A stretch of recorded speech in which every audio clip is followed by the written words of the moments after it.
Hello and welcome to Nature Days Outdoor Learning Resources, sponsored by the Gower Society. Now my challenge for you today is, while it's still winter and spring hasn't sprung properly, is to create your own winter tree ID guide or fact sheet.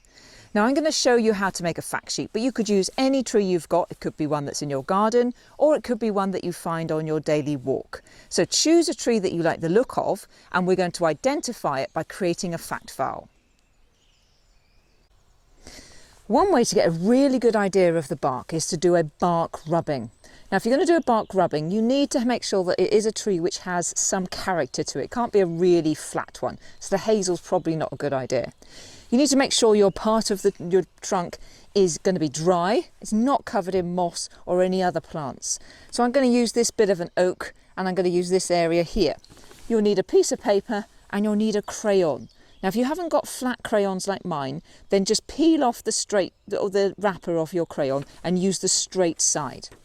Hold that carefully onto the bark, and then you're going to rub over the surface. Now what will happen, the bits that are sticking out are going to have crayon on them, and the bits in between won't. So you'll get the pattern from the bark on your paper.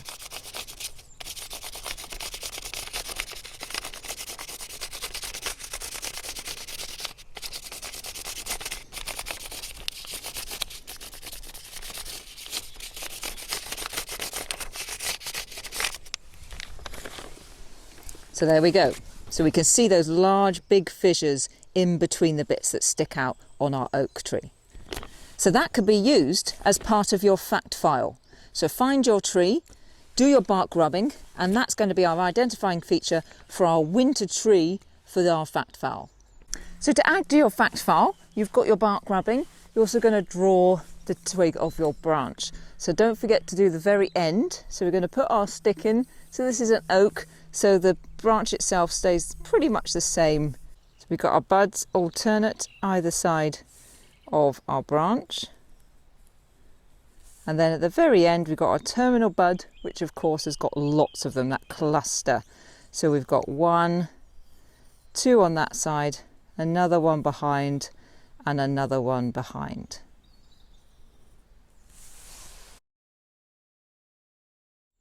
And then lastly, we're going to draw the form of the tree. So we don't want every single branch, but just to get the general feel of it. So of course we've got a wide, big trunk there. And then we've got some big, larger branches coming out as well. So those are coming out at quite a slight angle there. So think about the angles of the branches. Think about how big they go in comparison to the trunk itself. And then you get the overall form of the tree. So when you've done your fact file for your tree, I would love to see it. So please do tweet on Twitter, #NatureDays, or share them on the Facebook page. And if you'd like to know more about winter tree identification, then tune in to the Gower Society Youth activity this Saturday. On Saturday, I'll be presenting on the YouTube channel all about winter tree ID, and also some activities you can do if you visit a tree or a woodland in winter time. So please subscribe to the channel or have a look on Saturday and see the activity. It's on the Gower Society Youth Facebook page as well.